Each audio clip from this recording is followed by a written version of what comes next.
السلام علیکم ورحمۃ اللہ وبرکاتہ نحمدہ ونصلی علی رسولہ الکریم اما بعد رب اشرح لی صدری ویسر لی امری واحلل عقدۃ من لسانی یفقہوا قولی ربی زدنی علما ربی زدنی علما ربی زدنی علما۔ آج انشاءاللہ 21ویں پارے کی مختصر سی تشریح آپ کے سامنے ہے۔ آج وہ رات ہمارے سامنے ہے جسے ہم لیلۃ القدر کی راتوں میں سے ایک رات کہتے ہیں، شب قدر کہتے ہیں، جسے ہمیں تلاش کرنا ہوتا ہے 5 راتوں میں۔ اس کی پہلی رات آج ہمارے پاس ہے۔ آج ہمیں خوب عبادت کرنی ہے، اللہ کو راضی کرنا ہے، بہت زیادہ محنت کرنی ہے تاکہ اس ایک رات کے بدلے اللہ رب العالمین ہمیں 83 سال کی عبادت کا ثواب دے انشاءاللہ۔ آج کا جو پارہ آپ کے سامنے ہے اس میں اللہ رب العالمین نے سٹارٹنگ کے اندر، سب سے شروع کے اندر قرآن کی اہمیت اور فضیلت کو بتاتے ہوئے ارشاد فرمایا آیت نمبر 48 اور 49 کے اندر کہ تم لوگ اگر قرآن پر شک کرتے ہو، یعنی تمہیں قرآن پر شک ہے کہ قرآن اللہ کی طرف سے ہے یا نہیں ہے، تو اس کے لیے اتنا ہی کافی ہے، تم شک مت کرو، کیونکہ جو نبی اس قرآن کو لے کر آئے تم انہیں پہلے سے جانتے ہو۔ وہ تمہارے پاس رہتے تھے، وہ مکہ کے اندر رہتے تھے، انہیں لکھنا نہیں آتا تھا، انہیں پڑھنا نہیں آتا تھا، وہ اس طریقے سے تمہارے جیسے عربی کی زبان کو نہیں جانا کرتے تھے۔ اب اگر وہ کوئی قرآن لے کر آئے جبکہ ان کو لکھنا نہیں آتا، پڑھنا نہیں آتا، تو یقین رکھو کہ وہ کلام ان کا نہیں، اللہ رب العالمین کا ہے۔ ورنہ ایک انسان جس کو نہ آتا ہو وہ آنے والا کیسے بن سکتا ہے؟ اللہ رب العالمین اس بات کی دلیل بتا رہا ہے اور کہہ رہا ہے کہ یہ قرآن یقیناً اللہ کی طرف سے ہے۔ پھر بھی اگر کوئی یقین نہ رکھے تو یقیناً وہ ظالموں میں سے ہے۔ اس کے بعد اللہ رب العالمین حکم دیتا ہے ان لوگوں کو جو اللہ کے راستے پر عمل کرنا چاہتے ہیں، دین پر عمل کرنا چاہتے ہیں، اور جس جگہ رہ رہے ہیں انہیں وہاں تکلیفیں دی جا رہی ہو، اگر وہ پریشان ہو رہے ہو، دین پر عمل نہ کرنے دیا جا رہا ہو، تو اللہ رب العالمین انہیں حکم دیتا ہے سورۃ العنکبوت آیت نمبر 56 کے اندر کہ یا عبادی الذین آمنوا ان ارضی واسعہ فاییا فاعبدون، اے لوگوں میری زمین، اے میرے بندو، میری زمین میں بہت زیادہ وسیع ہے۔ ایسا نہیں کہ یہی ایک جگہ رہنے کے لیے ہے، اس کے علاوہ شہر ہے، اس کے علاوہ جگہ ہے، اس کے علاوہ مقام ہے، تو تم لوگ میری اس وسیع زمین سے فائدہ اٹھائے اور میری ہی عبادت کرو، میری عبادت کے لیے۔ اگر عبادت پر کہیں تنگ کیا جائے، پریشان کیا جائے، عبادت نہ کرنے دی جائے، زبردستی شرک کرنے کے لیے کہا جائے، تو تم وہاں مت رکو، زمین تبدیل کر لو، ہجرت کر لو، کیونکہ میں نے زمین کو وسیع کیا ہے۔ اور اس کے آگے ارشاد فرمایا کل نفس ذائقۃ الموت ثم الینا ترجعون، اور سن لو تم میں سے ہر ایک کو مرنا ہے، مرنا ہی ہے، اور میری طرف لوٹ کر آنا ہے۔ یعنی یہ مت سمجھو کہ میں اگر اس جگہ ہوں، یہاں پر میرا اسٹیٹس ہے، رتبہ ہے، پیسہ ہے، مال ہے، دولت ہے، تو کیا ہمیشہ رہو گے؟ مر جاؤ گے، موت آنے والی ہے۔ تو اپنے دین کو بچاؤ جس سے مرنے کے بعد کی زندگی سنبھل جائے، جس سے مرنے کے بعد کی زندگی بن جائے، اس زندگی کے لیے تمہیں محنت کرنا تمہاری ذمہ داری ہے۔ اس کے بعد اللہ رب العالمین اسی سورہ عنکبوت کے آخری کے اندر ارشاد فرماتا ہے آیت نمبر 69 کے اندر والذین جاہدوا فینا لنہدینہم سبلنا وان اللہ لمع المحسنین، اور یقیناً وہ لوگ جو ہمارے راستے میں محنت کرتے ہیں،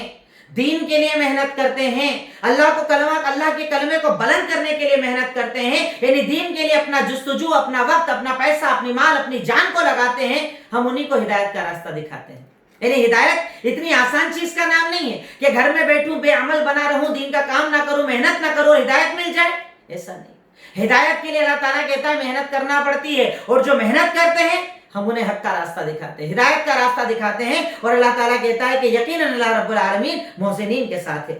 احسان کرنے والوں کے ساتھ ہے۔ اس کے بعد آج کے اس پارے نمبر 21 کے اندر آپ کے سامنے سورت آئی ہے، سورت الروم۔ میں آپ کو ایک بات بتاؤں کہ اس وقت جب اللہ کے نبی کی بعثت ہوئی، دنیا کے اندر 2 سپر پاور تھی، ایک فارس اور ایک روم۔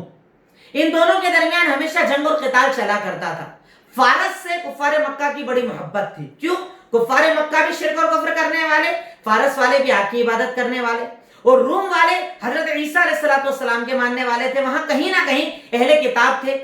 کہیں نہ کہیں اسلام سے محبت پائی جاتی تھی، تو اس وجہ سے کفار مکہ کی شروع سے محبت فارس کے ساتھ تھی۔ کیوں؟ کیونکہ وہ ان جیسے تھے، اور مسلمانوں کی محبت روم کے ساتھ تھی کیونکہ وہ ان جیسے کہیں نہ کہیں اہل کتاب تھے، گرچہ پوری طرح نہ تھے پر اہل کتاب تھے۔ جب ایک وقت یہ آیا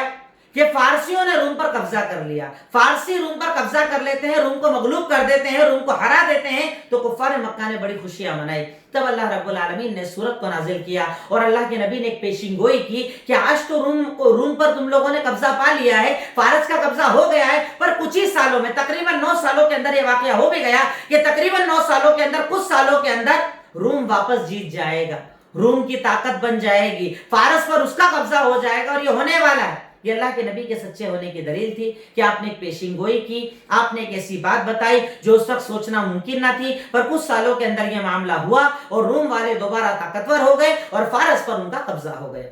اس کے بعد اللہ رب العالمین نے سورت کے اندر اپنی طاقت قوت کا تذکرہ کیا، پھر توحید کا ذکر کیا، شرک کا ذکر کیا، شرک سے توبہ کرنے کا حکم دیا، اور اس کے بعد جب اللہ تعالیٰ اپنی توحید بتا چکا تو ارشاد فرمایا سورۃ الروم آیت نمبر 17، 18، 19 کے اندر ارشاد فرمایا فسبحان اللہ حین تمسون وحین تصبحون، تم اللہ کی تسبیح بیان کرو، اللہ کی تعریف بیان کرو، شام کرتے ہو تب بھی، صبح کرتے ہو تب بھی، اور سنو وہ ساری تعریفوں کا حقدار ہے آسمان اور زمین کے اندر، شام اور صبح کے اندر، کیونکہ وہ زندے سے مردے کو نکالتا ہے، مردے سے زندے کو نکالتا ہے، یعنی طاقت صرف اللہ رب العالمین کی، قدرت صرف اللہ رب العالمین کی ہے، اور اس کی نشانیوں میں سے ایک نشانی ہے کہ اس نے تمہیں مٹی سے بنایا ہے، اس کے بعد تمہیں انسان اور بشر بنایا ہے، یعنی اللہ رب العالمین ان آیتوں کے ذریعے اپنی قدرت کا تذکرہ کر رہا ہے، اپنی طاقت اور قوت کا تذکرہ کر رہا ہے۔ اس کے بعد اللہ رب العالمین پھر اپنی خلقت کا ذکر کرتے ہوئے کہتا ہے کہ دیکھو میری اگر نشانیاں تم دیکھنا چاہتے ہو تو میری نشانیوں میں سے ایک نشانی یہ ہے کہ میں نے تمہیں الگ الگ زبان والا بنایا، الگ الگ کلر والا بنایا۔ آپ دیکھیں زبان کے معاملے میں، آپ دیکھیں صرف اگر آپ ہندوستان کو دیکھیں تو ہندوستان کے اندر تقریباً ہر 20-25 کلومیٹر پر زبان چینج ہو جاتی ہے، ہندی بول رہے ہیں پر لہجہ چینج ہو جاتا ہے، مراٹھی بول رہے ہیں، گجراتی بول رہے ہیں، بنگالی بول رہے ہیں، اڑیسہ والے تمل بول رہے ہیں، یہ بول رہے ہیں، کتنی زبانیں، اور پوری دنیا کے اندر چائنیز ہے، فرینچ ہے، انگلش ہے، نہ جانے کتنی زبانیں۔ اللہ تعالیٰ کہتا ہے میرے ہونے کی دلیل کہ میں نے کتنی زبانیں تمہیں دی اپنی باتوں کو بیان کرنے کے لیے، اپنے خیالات کا اظہار کرنے کے لیے، اپنی باتوں کو ذکر کرنے کے لیے۔ اور اب دیکھیے گا ہر انسان کو اپنی زبان سننے میں زیادہ مزہ آتا ہے، جیسے ایک آدمی یو پی کا ہے تو اسے یو پی کی زبان سننے میں زیادہ مزہ آتا ہے، ایم پی کا ہے، ایم پی کے لہجہ اگر کہیں اجنبی جگہ سن لے اسے زیادہ مزہ آتا ہے، کیونکہ اللہ تعالیٰ نے انسان کے دل میں زبان کی محبت ڈالی ہے۔ اس کے بعد اللہ کہتا ہے کہ الگ الگ کلر میں بھی بنایا ہے،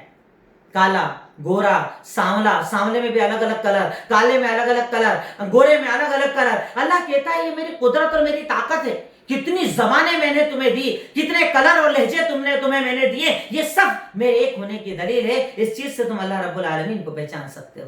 اس کے بعد اللہ رب العالمین ارشاد فرماتا ہے کہ جب ساری تعریف اللہ کے لیے ہے، ساری قدرتیں اللہ رب العالمین کی ہے، ساری طاقتیں اور قوتیں اللہ رب العالمین کی ہے، تو تم کیا کرو؟ اللہ تعالیٰ ارشاد فرماتا ہے آیت نمبر 30 سورۃ الروم کے اندر فاقم وجہک للدین حنیفا، تو تم اپنے چہرے کو اللہ کی طرف خالص ہو کر پھیر لو اور سن لو اللہ کی فطرت جس پر اللہ نے لوگوں کو پیدا کیا ہے، اللہ کی خلقت میں کوئی تبدیلی نہیں ہے۔ بعض حدیثوں کے اندر آتا ہے کہ جب کوئی بچہ پیدا ہوتا ہے تو وہ توحید کے اوپر پیدا ہوتا ہے، ایک اللہ کی عبادت پر پیدا ہوتا ہے۔ اب اس کے ماں باپ یہودی ہیں تو یہودی بناتے ہیں، نصارہ ہیں نصارہ بناتے ہیں، جو وہ ہوتے ہیں وہ بنا دیتے ہیں، پر فطرت میں اسلام ہوتا ہے، فطرت میں توحید ہوتی ہے، اور اسی وجہ سے جو لوگ ریورٹ ہوتے ہیں آپ ان سے پوچھئے وہ آپ کو بتائیں گے کہ ہمیں اندر سے سوال آتا تھا، ہمارے دل کے اندر سوال اٹھتا تھا توحید کو لے کر، ہمیں یہ سوال آتا تھا کہ اللہ تعالیٰ ایک ہے، بنانے والا ایک ہے، وہ کون ہے، سچا دین کون، سچا مذہب کون، ہم نے تلاش کیا، مسلمان ہو گئے۔ کیوں؟ کیونکہ اللہ تعالیٰ نے فطرت کے اندر اسلام کو رکھا ہے، اللہ رب العالمین نے انسان کی فطرت کے اندر دین اسلام کو رکھا ہے۔ اللہ رب العالمین اس چیز کا تذکرہ قرآن کی اس آیت کے اندر کرتا ہے۔ اس کے بعد اللہ تعالیٰ کہتا ہے سود اور زکوٰۃ کا فرق بتاتا ہے۔ سود اور زکوٰۃ، ایک ہوتا ہے انٹرسٹ کہ آدمی انٹرسٹ کا کاروبار کرتا ہے، کسی کو پیسہ دیتا ہے اس سے انٹرسٹ لیتا ہے، اسلام نے اسے حرام قرار دیا۔ اس کے مقابلے کے اندر اللہ تعالیٰ نے زکوٰۃ کا سسٹم بنایا کہ بھائی اگر آپ انٹرسٹ کا کاروبار حرام کر دو گے تو آدمی کمائے گا کدھر سے، غریب آدمی کا کیا ہوگا؟ تو اللہ تعالیٰ نے اس کے مقابلے کے اندر سسٹم کھڑا کیا زکوٰۃ کا کہ امیر کو 2.5% غریب کو دینا پڑے گا، اپنے مال میں سے نکالنا پڑے گا تاکہ اس کو انٹرسٹ کی طرف نہ جانا پڑے، تاکہ سود کی طرف نہ جانا پڑے۔ اور اس کے بعد اللہ تعالیٰ اس کی فضیلت بھی بتاتے ہوئے ارشاد فرماتا ہے سورۃ الروم کے اندر وما آتیتم من ربا لیربو فی اموال الناس فلا یربو عند اللہ، کہ جو تم یہ سود کا کاروبار کرتے ہو نا، بظاہر لگتا ہے کہ اس سے پیسہ بڑھ رہا ہے، اس سے پیسہ بڑھ جائے گا، پر سنو اللہ تعالیٰ کہتا ہے یہ سود اللہ کے پاس نہیں بڑھتا، اللہ کے پاس زکوٰۃ بڑھتی ہے۔ جب تم زکوٰۃ دیتے ہو، اپنا مال اللہ کے راستے میں دیتے ہو، اللہ کے راستے میں مال خرچ کرتے ہو، تو سنو اگر تم 1000 دیتے ہو اللہ انشاءاللہ اس کو 700 گنا اور اس سے بھی زیادہ بڑھائے گا، اور کل کا روز قیامت تمہیں اس کا اجر دے گا، کیونکہ زکوٰۃ کا ثواب اللہ بڑھاتا ہے اور سود کو اللہ برباد کرتا ہے، سود کو اللہ ختم کرتا ہے، انٹرسٹ کو اللہ رب العالمین ختم فرما دیتا ہے۔ اللہ رب العالمین اس چیز کا تذکرہ کر رہا ہے۔ پھر اس کے بعد اللہ تعالیٰ کہتا ہے آیت نمبر 40 سورۃ الروم کے اندر کہ وہی تو اللہ ہے جس نے تجھے پیدا کیا، تیرے کاروبار کا انتظام کیا، پھر تجھے موت دے گا، پھر تجھے زندگی دے گا، یعنی سارے سسٹم کا چلانے والا تو اللہ ہے، پھر ہے کیا کوئی شریک جو ایسا کر سکتا ہے؟ ہے کوئی تیرے پاس اللہ جیسا جو ایسا عمل کر سکتا ہے؟ ہرگز نہیں۔ تو صرف اللہ کو پکار، اللہ کی عبادت کر، وہی عطا کرنے والا اور وہی دینے والا ہے۔ اس کے بعد اللہ رب العالمین انسان کی پیدائش سے لے کر انسان کے موت تک کے جو یہ عمر کی ترتیب ہے، اس کا ذکر کرتے ہوئے ارشاد فرماتا ہے آیت نمبر 54 کے اندر کہ وہی تو اللہ ہے جس نے تجھے کمزوری میں پیدا کیا۔ بچہ کتنا کمزور ہوتا ہے، محتاج، کھانے کے لیے محتاج، پانی کے لیے محتاج، ضرورت کا محتاج، ماں باپ سے مانگتا ہے، زیادہ چھوٹا ہوتا ہے بول بھی نہیں پاتا، رو رو کر ڈیمانڈ کرتا ہے، جب روتا ہے تو ماں کو پتا چلتا ہے اسے بھوک لگی ہے، اسے دودھ پلانا پڑے گا۔ تو اللہ تعالیٰ کہتا ہے تو کتنا کمزور تھا، ہل نہیں سکتا تھا، ڈل نہیں سکتا تھا، اٹھ نہیں سکتا تھا، چل نہیں سکتا تھا۔ اللہ تعالیٰ نے تجھے کمزور پیدا کیا، پر جب تو جوان ہوا اللہ نے تجھے طاقتور بنا دیا، تیرے جسم کے اندر طاقت آ گئی، قوت آ گئی، قوت کے ذریعے تو اپنے کام خود کرنے لگا، اپنی ضرورتوں کو پورا کرنے لگا، اور اس کے بعد پھر جب بڑھاپا آیا اللہ نے دوبارہ تجھے کمزور کر دیا۔ اب دیکھیے بڑھاپے اور بچپن میں کتنے زیادہ ایک جیسی یکسانیت ہوتی ہے کہ جیسے بچپن میں ہم کمزور، بڑھاپے میں ہم کمزور، بچپن میں ہم محتاج، بڑھاپے میں ہم محتاج، لیٹرین باتھ روم کے محتاج، کھانے پینے کے محتاج، چلنے پھرنے کے محتاج۔ رب العالمین کہتا ہے کہ اس کے ذریعے تو اللہ کو پہچان لے کہ تو ایک وقت کمزور ہوتا ہے، اللہ تجھے طاقت دیتا ہے، پھر تجھے کمزور کر دیتا ہے، اللہ کی طاقت۔ تو اپنے آپ کو ہمیشہ جوان نہیں رکھ سکتا، تو اپنے آپ کو ہمیشہ قوت اور طاقت والا نہیں رکھ سکتا۔ ایک عمر چلتی ہے، پیروں میں درد شروع ہو جاتا ہے، شوگر، بلڈ پریشر آ جاتا ہے، بیماریاں آ جاتی ہے، تو بستر پر ہو جاتا ہے، چل پھر نہیں پاتا ہے۔ جیسے بچپن میں تو بستر پر کمزور پڑا ہوتا تھا، ویسے ہی بڑھاپے میں بھی تو کمزور پڑا ہوتا ہے۔ یہ قدرت اللہ کی ہے، یہ شان اللہ کی ہے جو تجھے جوانی دیتا ہے، طاقت قوت دیتا ہے، بچپن دیتا ہے اور بڑھاپا دیتا ہے۔ طاقت صرف اللہ رب العالمین کی ہے، اس لیے تو اللہ رب العالمین کی عبادت کر، اس کے آگے جھک، کیونکہ وہی عطا کرنے والا اور وہی دینے والا ہے۔ اس کے بعد ایک بہت پیاری سورت جسے سورہ لقمان کہا جاتا ہے۔ لقمان کو اللہ رب العالمین نے کئی خاصیتیں دی تھی، اور یہاں پر اس حالات اور اس وقت کے اندر یہ سورت آپ کے لیے بہت زیادہ ضروری ہے کہ آپ اسے پڑھیں، اس کی اسٹڈی کریں، اس کا مطالعہ کریں، کیونکہ اس میں اللہ رب العالمین نے آپ کو اپنی اولاد کی تربیت کیسے کی جائے وہ اسٹیپ بائی اسٹیپ سکھایا۔ تربیت اولاد کا پورا سسٹم، اولاد کی تربیت کا سسٹم، اولاد کو کیا کیا سکھایا جائے اس کا سسٹم، کہ جبکہ آپ فری ہو،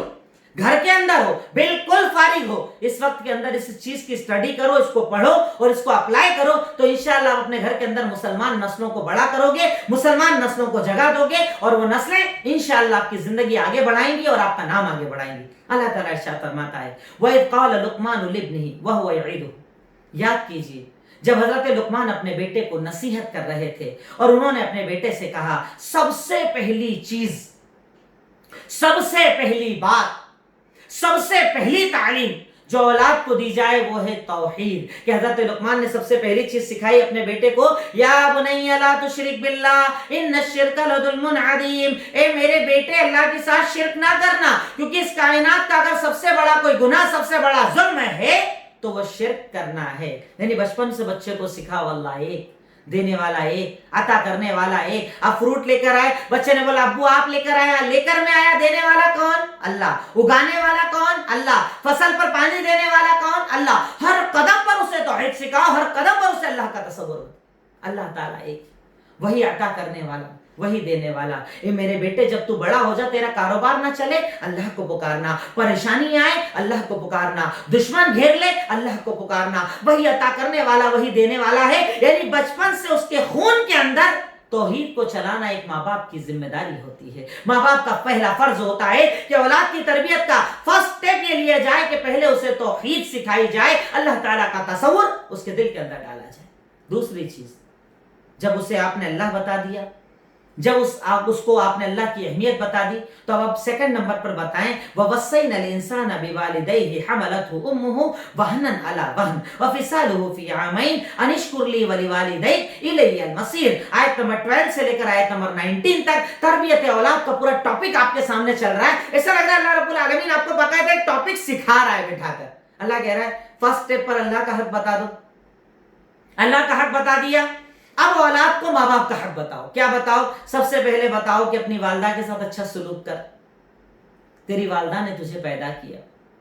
تجھے اٹھا کر چلنا بھی مشکل تھا، تجھے پیدا کرنا بھی مشکل تھا۔ احساس کب ہوتا ہے اس کا؟ جب آپ کی شادی ہوتی ہے، آپ کی بیگم آتی ہے،